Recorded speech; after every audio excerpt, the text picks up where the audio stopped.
तो hello guys, anime voice fire में आपका स्वागत है। आज हम एक्सप्लेन करने जा रहे हैं मिस्टीरियस मिथ माहिम के एपिसोड 4 को। तो लास्ट एपिसोड में हमने देखा था जियोन ने चैंगो को लात मारते हुए कहता है कि मुझे इस योनमोग हाउस के बारे में कुछ बताइए। चैंगो उस जगह के बारे में घबराते हुए कहने लगता है। तभी सीन चेंज होता है। हमें दिखाया जाता है योनमोग हाउस के मेन बिल्डिंग को, जहाँ पर मास्टर बेडरूम के अंदर एक डॉक्टर को दिखाया जाता है जो कि जियोन के फादर योनमोग हाउस के हेड इंडियन मॉन्क होते हैं, जो कि बीमारी के चलते उनकी तबीयत बहुत खराब हो चुकी होती है और जोरों जोरों से हंस रहे होते हैं। तभी जो ओल्डमैन डॉक्टर होते हैं एक लंबी सांस लेते हुए कहते हैं, क्या अब मैं इनके लिए कुछ नहीं कर सकता हूँ? तभी वो ओल्डमैन इंडियन मॉन्क के चेहरे को पोंछते हुए कहते हैं, मेरा जितना भी एक्सपीरियंस और नॉलेज था वो सब फेल हो चुका है और हमने जितने भी जड़ी बूटियां हर्ब थे वो इस पे यूज करके देख लिए और हमें इस बीमारी का कारण भी नहीं पता चला। फिर कहता है, माय लॉर्ड, आपने ये क्यों नहीं चुना? जब आपके पास चांस था तो आपने क्यों एक संतान नहीं चुना? और योनमोक फैमिली के 4 बेटे हैं। लॉर्ड मॉक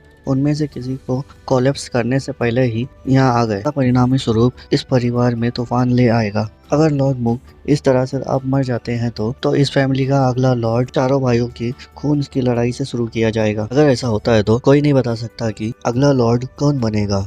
लॉर्ड, आपकी पहली वाइफ सियोक शायद से ऐसा कर सकती है, जो कि सियोक का फर्स्ट सन, जो कि उनका फेवरेट है, अपने सन को आपकी जगह दिला देगी। डॉक्टर लॉर्ड से यही सब बातें कर रहे होते तभी एक लेडी की आवाज आती है। डॉक्टर का आवाज लगाते हुए कहते हैं, मेरे हस्बैंड आप कैसे हैं? तभी हमें दिखाया जाता है उस लेडी को जिसका नाम सियोक है और ये लेडी इंडियन मॉक लॉर्ड की फर्स्ट वाइफ है। तभी डॉक्टर आवाज सुनते ही एकदम से घबरा जाता है। तभी डॉक्टर लेडी सियोक को ग्रेडिंग करने लगता है। तभी वो लेडी सियोक कहती है, मेरे हस्बैंड कैसे हैं? तभी वो लेडी सियोक डॉक्टर से कहती है, मेरे हस्बैंड आप कैसे हैं? तभी डॉक्टर हाँ कहते हैं, मैं अपोलोजाइज करता हूँ, यानी कि मैं माफ़ी मांगता हूँ आपसे। तभी डॉक्टर हाँ कहते हैं, मैडम मेरे पास जितने भी स्किल थी इलाज करने के लिए वो सब मैंने करके देख लिया, लेकिन मैं इन्हें ठीक नहीं कर पा रहा हूँ। मैं बस आपको इतना ही कह सकता हूँ, ये मिस्टीरियस सुपर नेचुरल फोर्स है। तभी लेडी सियोक कहती है, मुझे ऐसा लगा कि यहाँ पर हर कोई एक सुपर नेचुरल फोर्स के बारे में बात कर रहा है बिना एक्सप्लेन दिए हुए।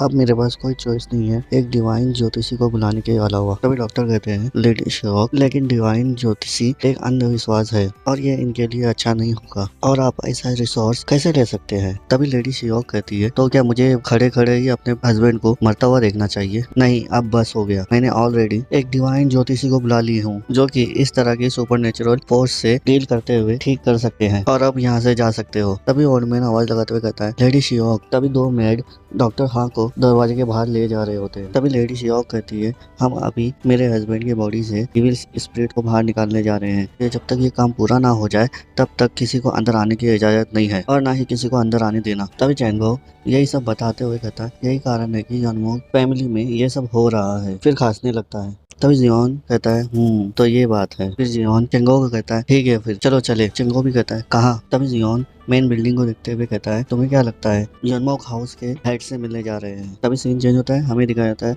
चेंगो और जियोन को, जो कि दरवाजे से बाहर निकलते हुए बाहर जा रहे होते हैं। तभी जियोन कहता है चेंगो से, तुमने मुझे बताया कि जो मेरे हमशक्ल का रियल जियोन उन्मुख था उस सरगम के साथ मुझे इस जगह पे एक स्टैंड के रूप में रखना था और फिर सबसे बड़े बेटे योंगो को मुझे हमला करने के लिए उकसाया ताकि दोनों एक दूसरे को मार सके। तभी चेंगो कहता है, आपने सही कहा। जॉन फोटो देखते हुए कहता है, तभी उनका प्लान ए था। ये सबसे बड़ा बेटा जॉन मॉक 20 साल का है और इसके लेफ्ट गाल पर एक तिल है और ये एक शराबी है, हर दूसरे दिन पब जाता है और सभी भाइयों में से कम प्रतिभाशाली और लालची और क्रूर पर्सन है। और सेकंड सन यूनपियो मोक है जो कि अभी 18 साल का हुआ है और उसकी आंखें उसकी माँ लेडी सियोक के जैसी मिलती हैं और वो जुआ खेलने में बहुत चालाक पर्सन है और ये कोई नहीं बता सकता कि वो घर का लॉर्ड बनने के लिए क्या कर सकता है। इन दोनों को ट्रम में लाने के बाद वे यूनपियो को मुझे मारने के लिए उकसाएंगे और जब उसका गार्ड नीचे होगा तो सबसे बड़ा पीछे से हमला करेगा और वे एक दूसरे को मार देंगे।